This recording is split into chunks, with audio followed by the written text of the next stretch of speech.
शिव गीता 10वां अध्याय।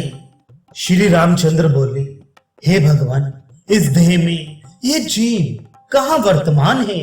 ये कहाँ से उत्पन्न होता है और इसका क्या स्वरूप है? सो आप कहिए। देहांत में ये कहाँ जाता है और जाकर कहाँ स्थित होता है? और फिर देह में किस प्रकार आता है या नहीं आता? सो आप कहिए।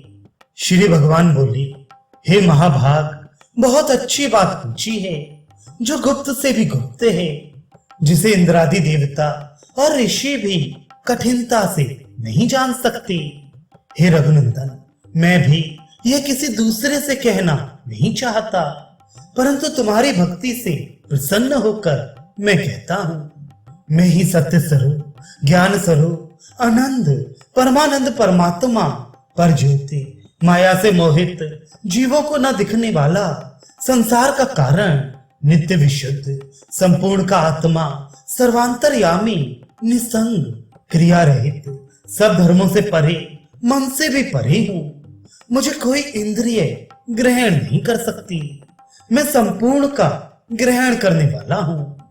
मैं संपूर्ण लोक को जाता हूँ और मुझे कोई नहीं जानता। मैं संपूर्ण विकारों से रहित हूँ। वाले, यौवन आदि परिणाम आदि विकार भी मुझ में नहीं है। जहां मन के सहित जाकर वाणी निवृत्त हो जाती है, उस आनंद ब्रह्म मुझको प्राप्त होकर ये प्राणी फिर कहीं से भी भय को प्राप्त नहीं होता है। जो संपूर्ण प्राणियों को मुझ में देखता है और मुझे संपूर्ण प्राणियों में दिखता है, वह निंदा रहित हो जाता है। जिसको संपूर्ण प्राणी आत्मा रूप दिखते हैं, उस सर्वत्र एक रूप देखने वाले को शोक और मोह नहीं होता। ये संपूर्ण भूतों में गुप्त रूप आत्मा प्रकाशित नहीं होता, परंतु संपूर्ण में वर्तमान है। सूक्ष्मदर्शी, श्रवण, मनन, निधिध्यासन साधना करने वाले पुरुष को अग्र बुद्धि से दिखता है, दूसरे मनुष्यों को नहीं दिखता है। अनादि माया से युक्त निर्विकार अविनाशी एक मैं ही नाम रूप रहित ब्रह्म जगत का कर्ता परमेश्वर हूँ। जिस प्रकार अविद्या के साक्षी भूत ज्ञान पर स्वप्न में त्रिलोकी की कल्पना की जाती है, इसी प्रकार मुझ में ये सब जगत उत्पन्न ही दिखता, स्थिति पाता और लय हो जाता है। अनेक प्रकार की अविद्या के आश्रय होकर जीव रूप से भी मैं ही निवास करता हूँ।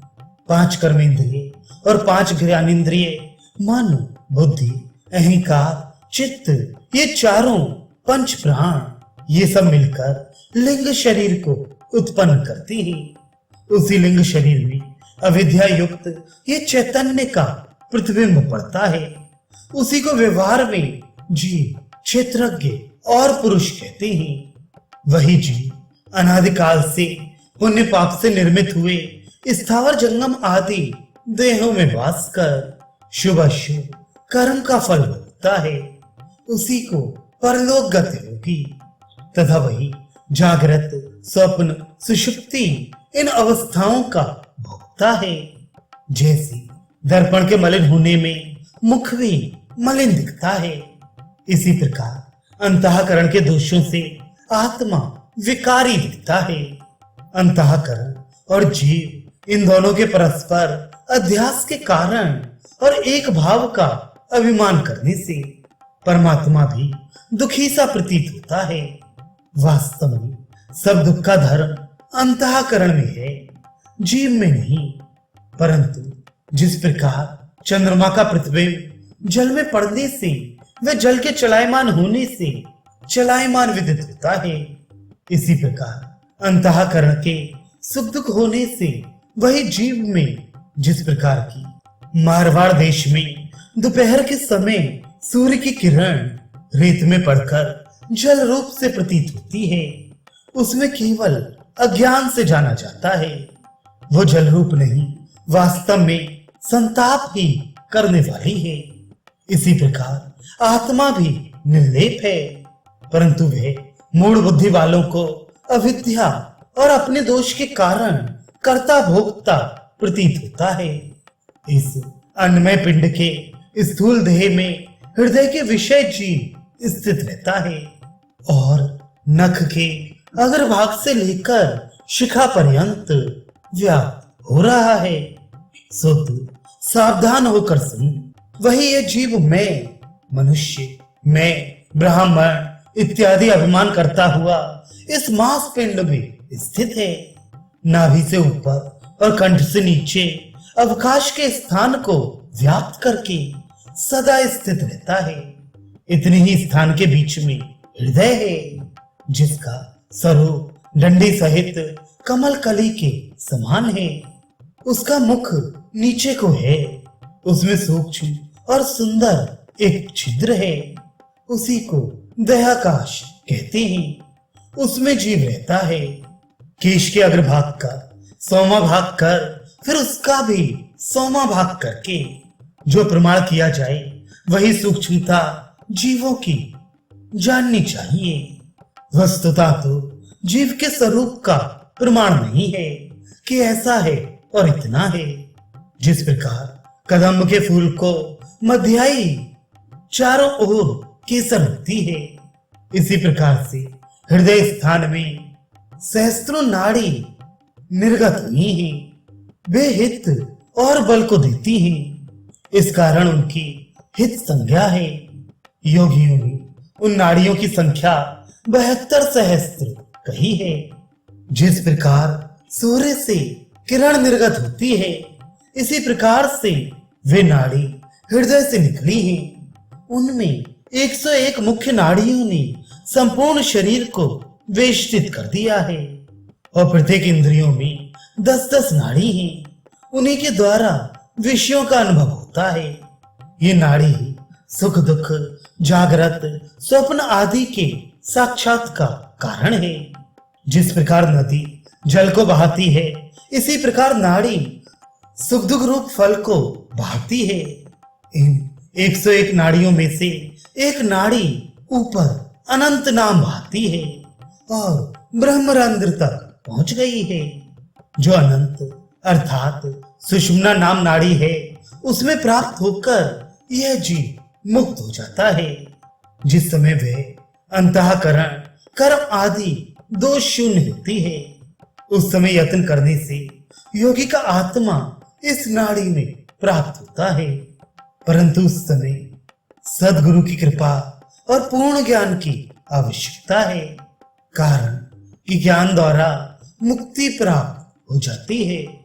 जिस प्रकार से राहु अदृश्य रहकर भी चंद्रमंडल में दिखता है, इसी प्रकार सर्वत्र रहने वाला आत्मा लिंग देह में ही प्रतीत होता है। यद्यपि वे सर्वत्र पूर्ण और निश्चल है, परंतु वे जागृत अवस्था में घट आदि पदार्थों का चैतन्य प्रतिबिंब युक्त होने से अंतःकरण वृत्ति से व्याप्त होकर चंचल सा होता है। जिस प्रकार से सूर्य 10 दिशाओं को व्याप्त करता है, इसी प्रकार निष्क्रिय और सर्व पदार्थों में व्याप्त लिंग देह के संबंध से उत्पन्न हुई अंतःकरण की वृत्ति नाड़ियों द्वारा बाहर जाकर विषयों में प्राप्त हो उन्हें प्रकाश करती है। अपने किए उन कर्मों के अनुसार जागृत आदि अवस्था में सुख दुख का साक्षात्कार जीव करता रहता है। संपूर्ण वृत्ति लिंग शरीर से उठती है। जब तक मोक्ष ना हो, तब तक लिंग शरीर का नाश नहीं होता। जिस समय ज्ञान द्वारा जीव और ब्रह्म का भेद मिट जाएगा और अविद्या सहित इस लिंग शरीर का नाश हो जाएगा, उस समय केवल आत्मा का अनुभव मात्र अहम ब्रह्मस्मि इस स्वरूप में स्थिर होने से ही मुक्त होता है।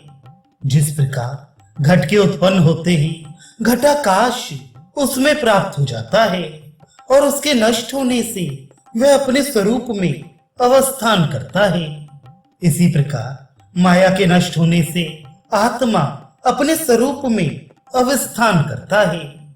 जब जागृत अवस्था में भोग देने वाले कर्मों का क्षय होकर स्वप्न काल में भोग देने वाले कर्म जागृत समय के देह गेह आदि विषय के साक्षात करने वाले ज्ञान को छिपाकर जब जागृत होते हैं, तब यह जीव क्रीड़ा करो।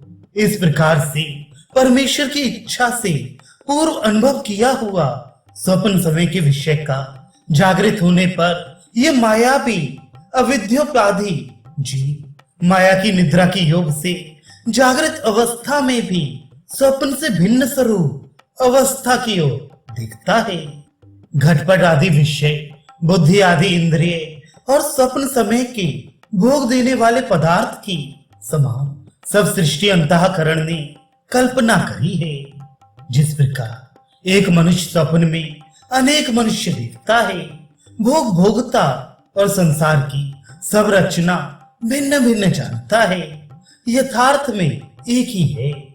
इसी प्रकार वास्तविक आत्मा है, परंतु अंतःकरण की कल्पना से ये जगत अनेक भाव से दिखता है।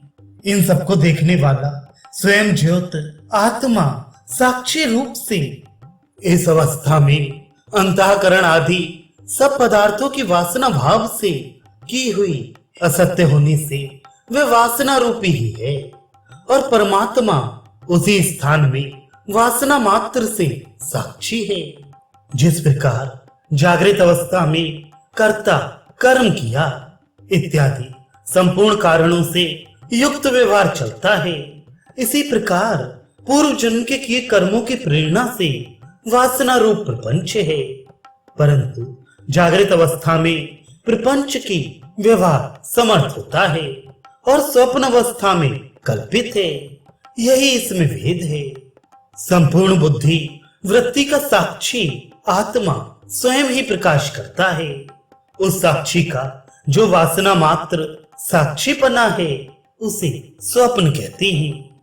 बाल्य अवस्था में जागृत जो कर्म स्तनपान कंदुक क्रीड़ा आदि किए हैं, उस समय उसी की वासना हृदय में प्रबल रहती है। इस कारण वे ही स्वप्न दिखते हैं। और तरुण अवस्था में इंद्रिय अपने व्यापार में कुशल हो जाती है। ये प्राणी अनेक व्यापार में व्यग्र हो जाता है। अध्ययन, कृषि, व्यापार आदि की वासना हृदय में अत्यंत दृढ़ हो जाती है। इस कारण तद्रूप ही स्वप्न दिखता है। और जो वृद्धावस्था में परलोक जाने के निमित्त दान धर्म विद्या आदि दान ऐसे उत्तम कर्म करते हैं, उनके हृदय में ये वासना दृढ़ हो जाती है। तो प्रायः यह भी इसी प्रकार के स्वप्न देखा करते हैं कि हमने दान किया, इस प्रकार लोक की प्राप्ति हुई। जिस प्रकार से शेन पक्षी आकाश में भ्रमण करते करते जब थक जाता है, तब विश्राम का और कोई उपाय नहीं देखकर निज पंखों को सिकोड़कर अपने घोंसले में विश्राम कर लेता है, इसी प्रकार जागृत और स्वप्न अवस्था में विचरने से जब आत्मा शांत होता है, तब संपूर्ण इंद्रियों के शिथिल होने से सब साधनाओं को लय कर देता है। अर्थात संपूर्ण इंद्रियों के व्यापार को समाप्त कर निंद्रित हो जाता है। नाड़ियों के मार्ग से इंद्रिय की वासना को आकर्षण कर जागृत और स्वप्न अवस्था के सब कार्य समाप्त कर आत्मा लीन हो जाता है। जिस समय ये माया से आच्छादित चैतन्य अव्याकृत स्वरूप में लय होता है, उस समय संपूर्ण प्रपंच लय हो जाता है। परंतु यह लय आत्यांतिक नहीं है, इसमें केवल कार्य रूप का नाश होता है। कारण रूप वासना बनी रहती है। जिस पुरुष की किसी स्त्री की अत्यंत इच्छा हो और वह उसे प्राप्त हो जाए, उसके संभोग से जो सुख हो जाता है उसकी सीमा है। परंतु उससे कहीं अधिक सुख निद्रा अवस्था में जीव को आनंदमय कोश में प्राप्त होने से होता है। जब जीव की बाह्य विषयों का ज्ञान नहीं होता, वह अंतर अर्थात मोक्ष की अवस्था के समान, जिसमें विषय वासना अत्यंत निवृत्त होती है, निवृत्त वासना वाला भी नहीं होता।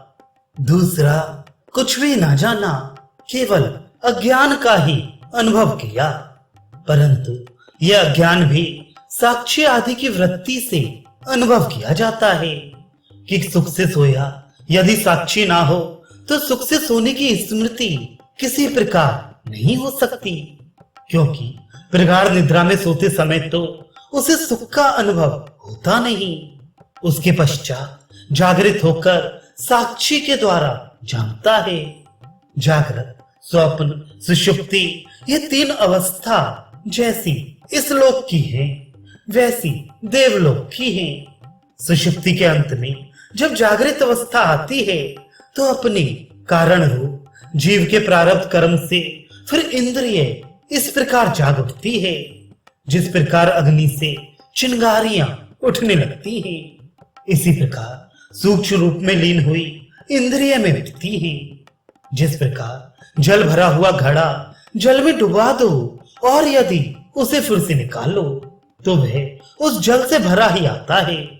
इसी प्रकार से ये जीवात्मा इंद्रिय आदि सहित कारण में लय को प्राप्त हो उन इंद्रियों सहित ही जागृत अवस्था को प्राप्त होता है। जीव, ईश्वर ये दोनों वास्तव में एक ही रूप हैं, परंतु अविद्या के प्रपंच से उनमें भेद प्रतीत होता है। जब ये अविद्या नष्ट हो जाए तो ऐसा नहीं होता, उस समय दोनों एक रूप हो जाते हैं। जिस प्रकार से एक ही सूर्य जल आदि पदार्थों से प्रतिबिंबित होने से अनेक रूप दिखता है और जल के चलायमान होने से सूर्य आदि में ही चंचलता प्रतीत होती है, इसी प्रकार कूटस्थ एक जीवात्मा ईश्वर एक ही है और अनेक देहों में प्रतिबिंबित जीव रूप से प्रविष्ट होकर अनेक रूप और गमन आगमन आदि रूप से दिखता है। आत्मा देह आदि उपाधि से रहित स्वप्रकाश है, परंतु स्वरूप की स्मृति लोप करने वाली माया ने विस्मृति को प्राप्त कर दिया है। इससे सब प्रपंच इसमें अज्ञान से विदित होता है, कारण कि यह माया तो ना होने वाली बात को भी करके दिखा देती है। माया के योग से आत्मा में कितने ही विरुद्ध कर्म दिखे, परंतु माया के दूर होते ही जीव ईश्वर और निर्विकार हो जाता है। हे दशरथ कुमार, ये तुमसे जीव के स्वरूप का वर्णन किया।